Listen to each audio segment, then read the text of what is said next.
Hi, everyone. Rob from Two Docs Talk, joined by my co host, Abbass. Today, we've got a great episode with Ryan Schneider. Ryan is the co founder of a company called Thrive25, which is a company dedicated to bringing lifestyle medicine to everybody.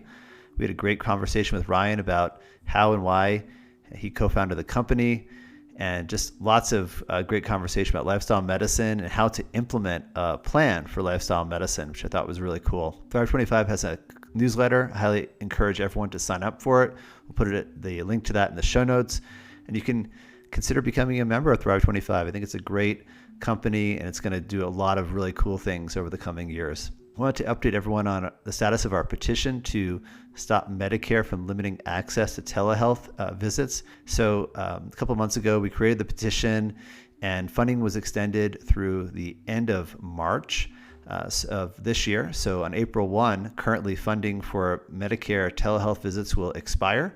This is I think a huge issue for millions of Americans who are on Medicare, especially rural and homebound patients who rely on this access to healthcare via telemedicine. So I encourage everyone to sign the petition. We'll put the link. We've gotten just checked a few minutes ago, almost 23,000 signatures, which is amazing. Thank you, everyone. Thank you for all your support. It's been picked up by Newsweek, MSN News, and several other news organizations. And hopefully we'll continue to get the word out about this, raise the awareness, and let our elected officials know that this is not a political issue. This is a patient issue, patient care issue, and we need to preserve access for telehealth for all Medicare beneficiaries. Thank you as always. If you have any comments, please email me, rob@twodoctalkpodcast.com, and hit the subscribe button down below. Without further ado, on to the show. Ryan, welcome to Two Docs Talk, and we're so glad to have you here. Could you tell us a little bit about yourself? Yeah, thank you so much, both of you. So my name's Ryan Schneider. I've been in the wellness space, if you will, for most of my career, helping with startups, everything from getting produce, supply chain companies to get the strawberries into cities like Boston and DC in the middle of winter, to helping get healthy snacks into companies so that they don't have junk food in their break rooms.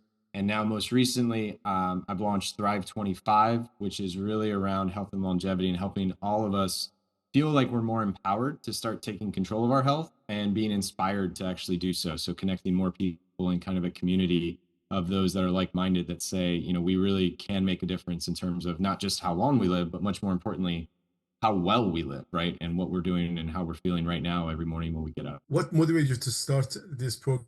Was that a life changes experience, or what made you to go to this route? I've always been an athlete. I've always, I guess I would say, been pretty high up in terms of my athleticism for my age and my activity and wanting to experience things and be able to do pretty much anything without being compromised or held back.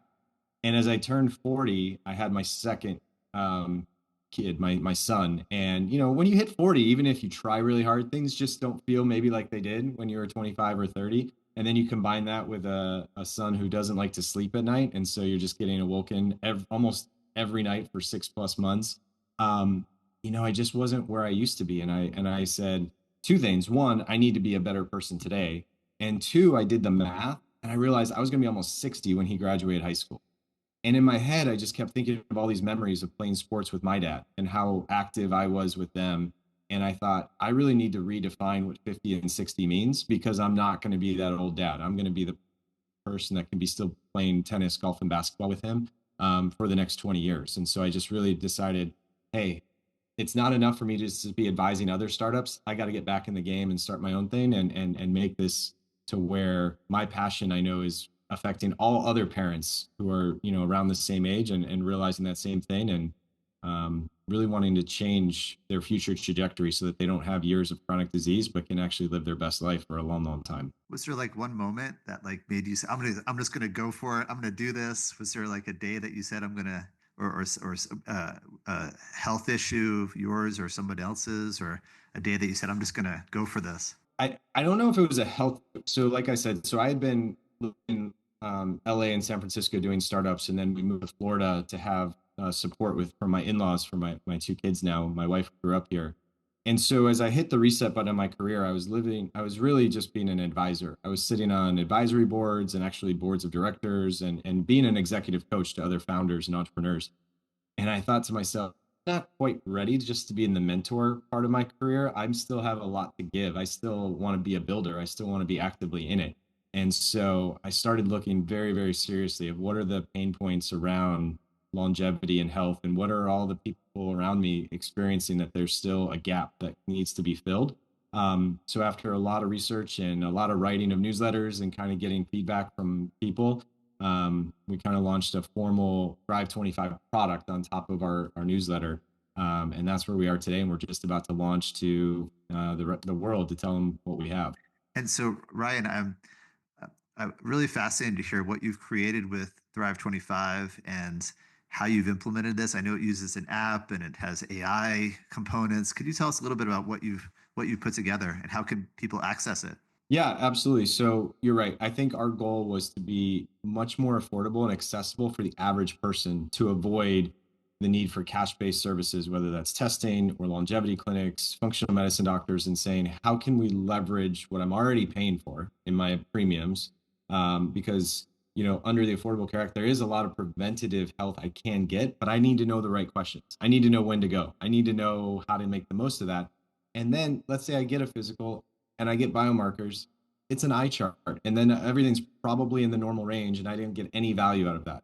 And so what we've done is said, let's make sure you're going to the right appointments, asking the right questions. Let's make sure you understand what those biomarkers mean, that ALT is actually tied to the fat in your liver, the fact that you can kind of understand what's happening inside your body so that all the lifestyle things that you all promote and we talk about all the time, sleep, nutrition, movement, laughing, mindset, you can understand what are the biggest risks for you and your future health and chronic disease risk, and what are the things that are the highest ROI. So we've kind of created some quick wins that again are very customized for each individual based on the AI of what your goals are, what your labs are, how you're feeling.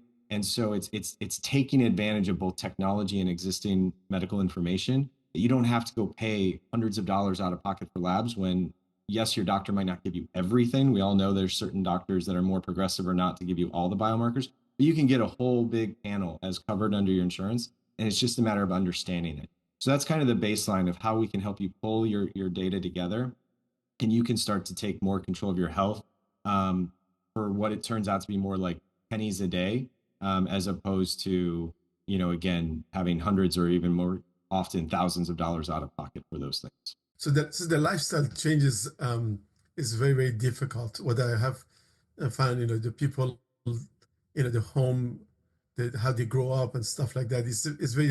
Have you find any way that reaching the people and turn them on, or a methodology that is has some success? Because I preach to my patient all the times, and there's motivators that they come asked to do it, and some they're still tough to change their daily routines.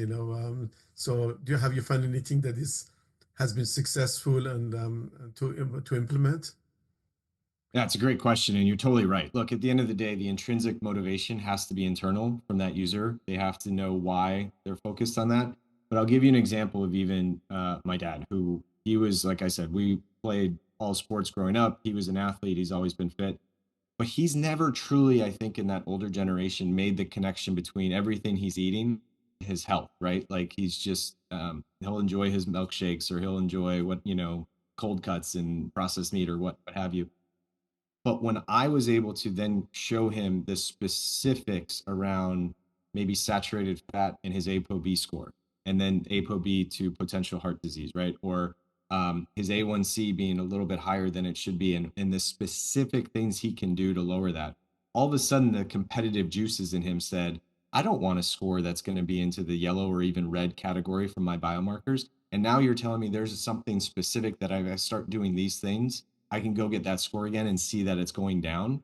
And I think even though we know sleep or eating better is at a high level the right thing to do, when it's not directly connected to something I can see or feel in the near term, it's hard in the abstract to stick with it. But when you can give someone a goalpost, a number that they can start to like see potential improvements on, it really starts to change the behavior. And my dad's a perfect example of that. He's like, no, his doctor literally told him, which I think is completely unfair.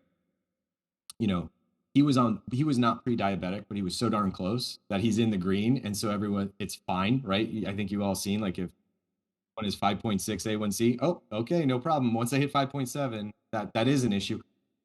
That's not how it works. It creeps up over time. And so um, having him see that wasn't in the green, it was actually a yellow category, and that he could do these things to move it down into the green because he has 2 grandkids that he wants to still be spending time with.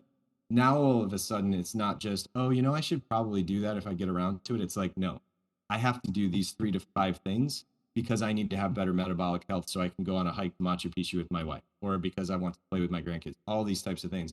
And so it's all turning that into a why and giving people the data to see that what they're doing actually matters. I absolutely love how you're using the standard medical care labs, and I wonder if, for example, things like fasting insulin level. Do you encourage patients to talk to their doctor to have that fasting insulin level? That's one of the most valuable tests, and it's like $30 to $40.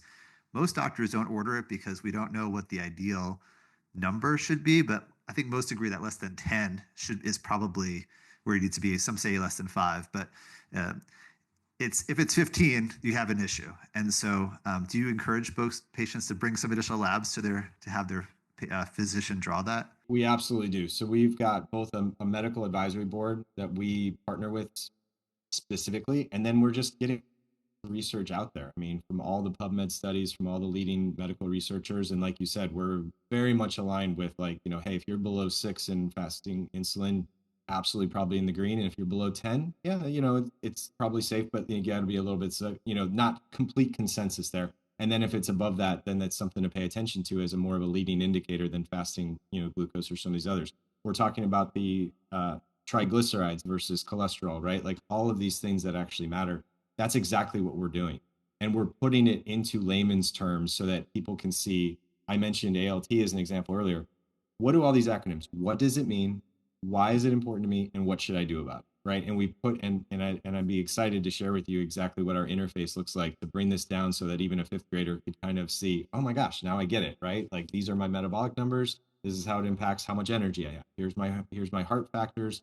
Here's how I can look at that. Same thing with kidney and liver. And sometimes you do oversimplify it in a way that, the body's very complex. It's not as simple as how many ApoB cars are in your arteries and that turns into a traffic jam. That's directionally right enough for people to know I want that to be lower, right? And so you don't have to get to the last degree of true accurate science. You just have to give them something that's honest for them to understand and know, hey, I got to take this down a little bit. So you're absolutely right. We even have a document called the top 10 biomarkers your doctor's probably not giving you.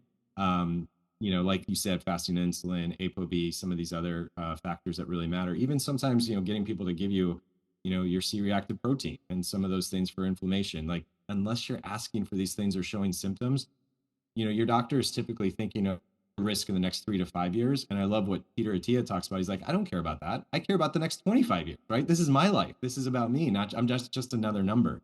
So you're right. We're trying to leverage those labs and turn it into a document that people can actually use and understand. Yeah, I think there's many people, at least in the Western culture, they have these sort of certain age goals, like you can eat terribly in 20s, 30s, and in 30s, 40s, you're going to get better and live that. But I tell my patient from the time you're born until you die, this is a whole process that you have to engage in, even your 20s and 30s. Just live good life, but live reasonably. So you cannot just go indulge, copious amount and you whether get gastric bypass or then suddenly go in a fasting diet. I think these are the thing to educate people about and to be aware of, consequences down the line is, you may not see your cholesterol today or your sugar, but it's, as you said, 20, 25 down the line when you need amputation or whether you need kidney failure. Those are very important, I think, for the patient awareness. So folks have been working on, functional medicine, lifestyle stuff for many decades. And yes, it's catching on, but it's, it's, I think we can argue it's really not that. It's more of like a steady kind of increase. It's really not the exponential curve that we would like to see it. how are you implementing this? And specifically, I'm wondering who are the customers? Is it individuals, insurance company, employers, and can someone just go ahead and sign up on their own? How does this all work? Yeah, absolutely. So right now, you mentioned we do have a wait list. We're actually on the cusp of having early access and launching this to any consumer out there. So really, we look at it. I would tell you, like, if you're hearing this and you have lab work, you can be a potential customer of us because from a very affordable price point, you're going to be able to say, I don't know what this lab is. I don't care if I, and what we've done is, I don't care if it's hard copy, if it's somewhere in your my chart portal or somewhere, any screenshot, any photo, any PDF, you upload it into our app and the AI takes care of the rest and puts it into the database with one click of a button so that we can then turn it into the report that I've been describing. So anyone that has a report, this is for you. Now, again, I look at myself as being that person that's like, as you get into that mid 30s to 40s, and maybe you're starting to feel just things slow down, right? Even the best of the best, like someone like a LeBron James who just turned 40, it's amazing what he's doing, but he knows he's not the same body he was 15 years ago. So I think as you get into that 35 to 45 range, you're starting to think, I need to go to more physicals. I need to like understand what's going on inside my body. I'm seeing my parents slow down and I'm seeing what that chronic disease can look like. That's really our avatar of someone who's like, this is the point right now when you're worried about the next 25 years of healthy living. This is who we want to help. So we're launching first with consumer. We're doing that for two reasons. One, we built a newsletter. So we have an amazing community of thousands of people that I think are going to be great early adopters of the product. But two, that's to build the proof of concept so that we can target these employers and say, you're spending a lot of money for corporate wellness programs. And I don't want to just across the board say there's no value there, but oftentimes they're a one to many solution, right? They're not designed to specifically help any individual differently. For the same price point, we're going to be able to target those employers to say, this is going to get more of your team members to go to their annual physical, to understand their labs, and they can get ahead of things and reduce those claims that you're going to be responsible for in the next few years while they're still on your payroll. So that's absolutely how we think we can do it. And because we're at a price point than all those other, services that we talked about, functional medicine and many things, most of those companies, like executives today, maybe they go to the Mayo Clinic all day and get a whole body scan and get everything done, but you're not doing that for every employee at the company. And so this is our way of saying, how do we give this level of care and service to everyone, not just your most senior folks? How much does it cost to join on monthly, and how much is like cost an individual for a whole year? So we're targeting folks that can be what we say is less than Netflix, which I guess fortunately for us, Netflix keeps increasing their pricing. But we're really targeting $10 to $15 a month right now for someone to get all their reports, all of their lab data hosted in here, track all of their preventative appointments and all of their quick wins, kind of like a habit tracking. And we have our own AI that's curated that we can tie into all this for that $10 to $15 a month. And so again, we know it's not going to be something that maybe everyone uses daily, but it's holding all of the key moments, those key milestones for your health all in one place. Does it sound like little tips like here and there, like maybe you consider, how was your sleep last night, that kind of stuff? Absolutely. So we have all of those notifications going out right now because again, I know both of you mentioned kind of checking out our newsletter. So we already had things like stats and quotes and inspirational pieces. So just like bite-sized chunks of that going out. And we're building out the AI to eventually this is your true companion. So the three of us would never get anything close to the same notifications, right? It's really helping you in the moment when and if you need it. So that's how we'll be getting. And so even to that point, you asked about the notifications. Let's say I'm getting could be a physical, it could be a colonoscopy, it could be anything. And 2 days ahead of time, 1 day ahead of time, 2 hours ahead of time, we have a place where there's an agenda that we pre-build the key questions and key comments that you should ask. And you can edit that with both voice to text or texting directly in the app. I don't want to leave saying, I wish I would have asked X, or I wish I would have thought about this, because we get in there and sometimes it's a quick 12-minute drive by with the doctor and we're eyes glazed over and we walk out and we're like, oh, shoot. So we're putting agendas in there so that people, again, can make the most of those appointments and know the right things. There's another example of someone I knew who got diagnosed with prostate cancer. And unfortunately, the medical professional who worked with them didn't have maybe the best bedside manner and just simply said again, well, it's cancer. When that happens, and I'm sure you two know this way better than I do in your profession, in your career, the amygdala of your brain takes over, and you as a patient are just consumed by those words, and all logic goes out the window. But instead, if you knew I'm about to go get a PSA test or I'm about to go get a biopsy, and I say, well, guess what? Here's how they're going to measure that. Here's what a Gleason score is. Here's the range of numbers you might hear or see. Now, all of a sudden, instead of hearing I have cancer, well, what's the number? Oh, it's a 5. Oh, I actually know what that means, and maybe the risk isn't that high. And I can have an educated conversation. I don't have to be the CEO. I don't have to go to medical school. But as a patient, I'm educated enough to now not have a fear-based conversation, but have something where I have an honest conversation. Or did you know, with mammograms, right? There's a 12% false positive rate in breast cancer. So before you freak out, let's talk about what the next step should be to validate if this is a real issue or not. So it's all about educating people in the moments that matter with just enough information that they don't have to be beholden to a doctor or beholden to fear. They can instead feel like they have enough information to talk about it and be a part of the discussion. Is there like a live option if there's, say, someone has a really pressing question or gets that, really gets a serious diagnosis, a cancer diagnosis, for example? Is there a way they can talk to somebody or a coach? It's on our roadmap. I'll be honest. Right now, given the stage of where we are, we don't have that. But I mentioned to you, I think offline, my wife is actually a board certified functional medicine health coach.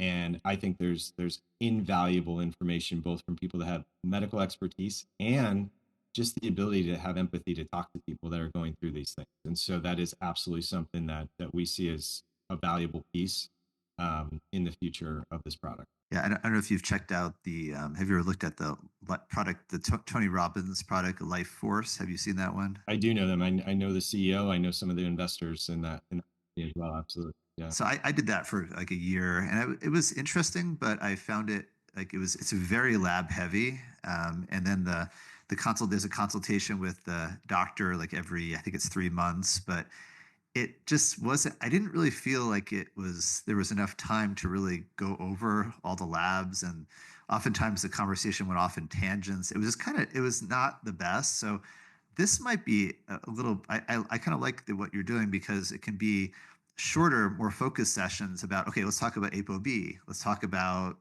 A1C or whatever, and focus on the problem spots. But yeah, I think that Life Force, I wish that you could bring them together. The other thought too is Life Force is way expensive. It's like hundreds of dollars a month, and it's all these labs. And also, I think it may be a little bit redundant. Like checking TSH every 3 months is kind of silly. If you have no symptoms, why are we checking TSH every 3 months? So yeah, you're absolutely right. I think look, I think there's an absolute market for that, and I think there's a lot of value for people that want to optimize to the nth degree, and there's so much we can learn from what they're doing and what we're doing. But one of our medical advisors also is the deputy chief resident of cardiology, and he talks about he's in the LinkedIn game that we all are too, right? And you see like what VCs are talking about and investors and what's the sexiest thing that's out there. And he's like, Ryan, for every one person that is, maybe Life Force is selling into, I can show you 50 people that are just trying to survive, get to the next day, trying to understand their lab once a year, like you said, versus every 3 months. And so again, I think there's a practicality to how do we help people when they need it and when they're interested in it versus when they're not. I mean, look, even in our beta test, which was a paid beta before, as we get this wait list, people were paying us for this report. And I can't tell you how many people, once they saw it, thought it was incredible. But getting them to there, one of the key pieces we put in was your results are ready. You're probably busy at work right now because the notification might be going out at 2:00 on a Tuesday when their results are ready. Go ahead and schedule 15 minutes on your calendar now to review this report. And these are people that love that feature because they know their health is important, but just like you said, Abbass, people don't always prioritize, right? They get stuck with the day-to-day, they're picking their kids up, they're dealing with work. So just even that of saying, hey, go set aside 15 minutes to take a look at this so you see what's important. That's where a lot of people are, and you have to meet them where they are, as opposed to, like you said, having someone come to your house 4 times a year to draw your blood. It's just not as big of a market where it's going to have the biggest ROI, right? And there's a lot of information. For example, as you said, the word cancer for some people can be detrimental. And then when they go online, even they have a large polyps, there's so much information. And when you have limited information about healthcare, sometimes this can be scary, but it's good to have a sort of an avenue that is, that you can go in and get information. And the next time you go see a doctor, ask those appropriate questions. I think that's great, because some stuff in the internet, for example, like osteoarthritis, a lot of patients they have, but the spectrum is so huge. So if you just diagnose, you can be scared to what you have. But if you have somebody to, inform you, yeah, there is a hope, there is a treatment, stuff like that. I think that is probably would definitely benefit the patients. And it's a great point you brought up online. It's such a double-edged sword. I'm sure you guys have seen as hosting a podcast. If you read any of our newsletters, there's very little clickbait. There's very little sensationalism. It's just trying to kind of say what it really matters. And it's not as sexy to say sleep and nutrition and all these things on a consistent basis compared to, I don't know, rapamycin or metformin or you name it, whatever is out there right now. And it's hard to get an audience, right? Is it because you're just not getting to the top of the algorithms when you're preaching the boring stuff? But over time, that's what people start to respect, and that's really where we are. And so, to your point, Abbas, like even with our medical advisory team, we're always going to kind of come at it from a very, these are the right questions. We're not going to scare you that it could be too dangerous. We're not going to say, oh, don't worry about it, right? Let's be much more honest and authentic about what the situation is, and the right people will appreciate that, even if it's to the top of a Google search. A little bit of a funny question here, but I kind of, I'd love to hear your answer to this. If you had $1 billion and you could invest that for say, the United States, in terms of lifestyle, disease prevention, how would you do that? I think look, the sleep is the foundation of so much. Mindset is the foundation of so much. But I think the two things where there's money involved, and you talked about it, right? The incentives. I think nutrition and movement, there has to be an investment in which it's not a challenge to get fresh, organic, healthy, real for anybody. And why are we not sponsoring everyone to have access to a ability to move? Like, there's silver sneakers, right? For folks over 65. My parents go to the gym, the community center for free.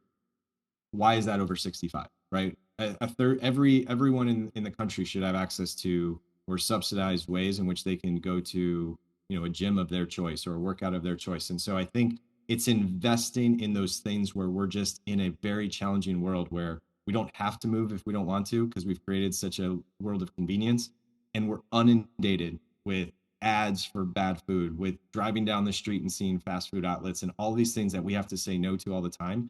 So I think the actual investment that should go towards it is giving people as much of an outlet for moving and eating the right food. And then if we can do that, all the other things they'll start to be able to do, getting better sleep, having a better mindset. So I think those are the two biggest things I would focus on that dollars can help for the most. I wonder if standing desks could be helpful, putting them in, like, put 100 million standing desks in, and I think it probably would.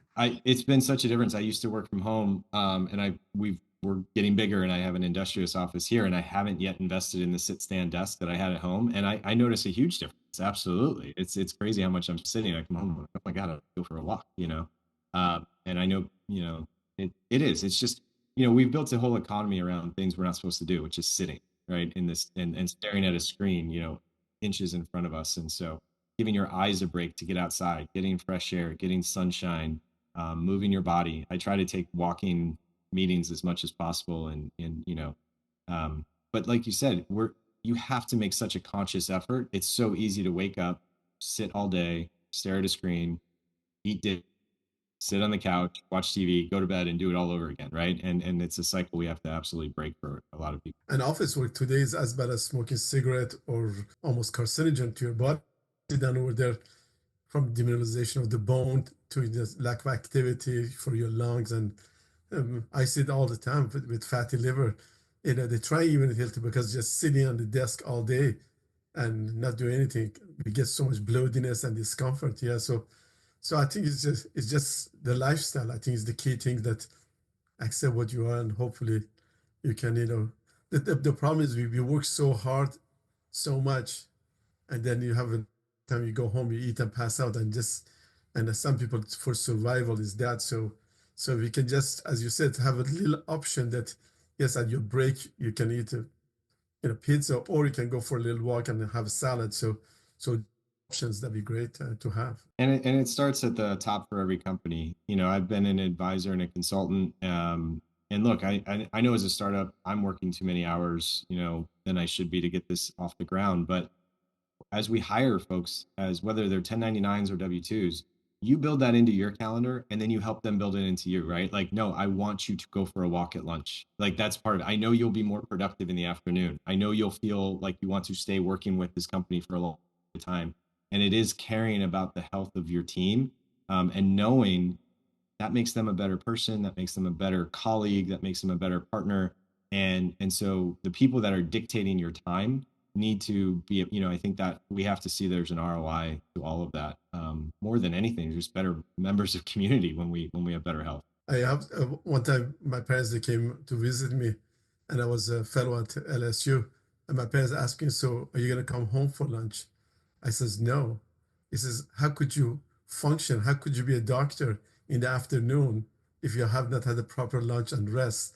And of course, in this case, it's laughable. I mean, we work so hard. I mean, that's so true. The learning comes so true that if I not can take care of my health and I have not a little, break at lunch or just go there, how could you be, thinking clearly in the afternoon? But unfortunately, the culture here is very different. Well, and I'm sure I'd love to hear, offline stories from both of you is, not going through the process, but how many residents are just sleep deprived and making some of the most important decisions in someone else's health and life.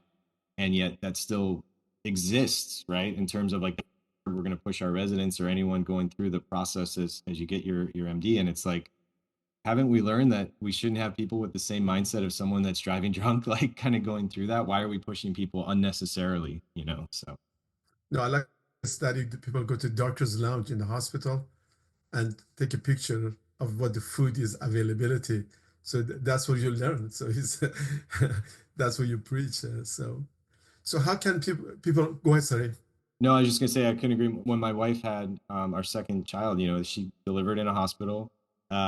They bring up sugar laced yogurt. There's a McDonald's inside the hospital.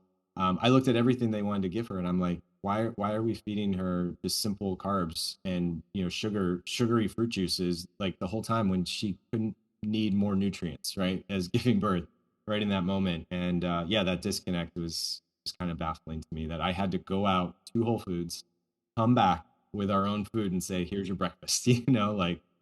Curious, Ryan, have you implemented anything in your life with any changes? You mentioned when you hit 40, you were having a few, it sounds like aches and pains and things like that. Anything you found to be particularly helpful in your life? It's a great question. I appreciate that. So I'd speak to, there's many things, but a few of the things that I'll really speak to. I never did enough yoga, mindset, breath work, or kind of focusing on mobility and stretching, right? So I'd go run 4 miles, I'd go to the gym and lift, and then I would be done. And so I think what I've really focused on is, things like posture, things like mobility with my spine, keeping it in ways I'm moving as a human should be able to move, to prevent injury. And I think that's so key that you have to start to adjust how much your warm up and cool down sessions are outside of a workout. And then in terms of, mindset, is incorporating those things. I've done meditation, I've done cyclic sign, I've done, just doing the perfect breath for 5 minutes, body scan, gratitude journals. These are things that honestly were pretty foreign to me, just as kind of a type A go-getter. And being able to slow that down, whether it's the stress of kids, the stress of the startup, that's been huge for me to be able to do that. And I'm not great at it. I'm not going to pretend that I am, but I think just being able to take that pause, to be able to laugh with friends and understand how much relationships matter. Those are the things I've really kind of gravitated towards, where before it was just like, oh, today was a successful day. I got up early, I ran, I crushed it at work, went out to a happy hour and do it again tomorrow. But yeah, that shift of being able to slow down and connect with people and take care of my body at a slower pace has been something I've focused on. So how can people reach to you and join and get more information about your company? Yeah, so just thrive25.com right now. You are, as we film today, are going to see join the wait list. But by this, you might already see like sign up for early access as we open this up, and people can go ahead and click on that. They can get a little preview of what the membership looks like in the app and the biomarker report, and go ahead and sign up. And, we're here to help. And I loved your question, Rob, when you asked, is someone going to be available to you when you need them? And even though we know this is a business to consumer company, or even if we go into employers, hundreds of thousands of employees, we're here to solve problems. And I tell everyone, I said, look, we're still early in our roadmap of where we are as a company. And if what we have today doesn't solve your problem, email us, text us, get into our Discord community and tell us what you need. Because the reason we started this is just to help people. And it's not to build a product, it's to help answer what you need at that moment. We've already built many things that don't scale, and we're like, let's just do it. And then we'll figure out how to scale it when we run into that problem. But we're here to help solve people's problems. So just know we want to be your partner. We want to help you just get to your health goals. And if we don't have what you need yet, just tell us, and we'll make sure that that's what we're working on the rest of this year, or maybe in 2026. What are the age group, or what are the demographic that you so far been successful? So we've really seen 35 to 55 be, kind of that sweet spot. We've had people that are a little bit younger, and then we've had people that are older. Obviously, some of our early friends and family that have tried it out. Parents, aunts, uncles have liked it too. I feel like, and again, you all can tell me if I'm wrong, it might also be people that have advantage plans to go beyond just Medicare, but I feel like your doctor takes more time with you as you get into your 60s and actually will explain things for you because there's more urgency. So we feel like that 35 to 55 is key because you're still not getting that time you need from the traditional healthcare system. That can be so helpful, that we can help with.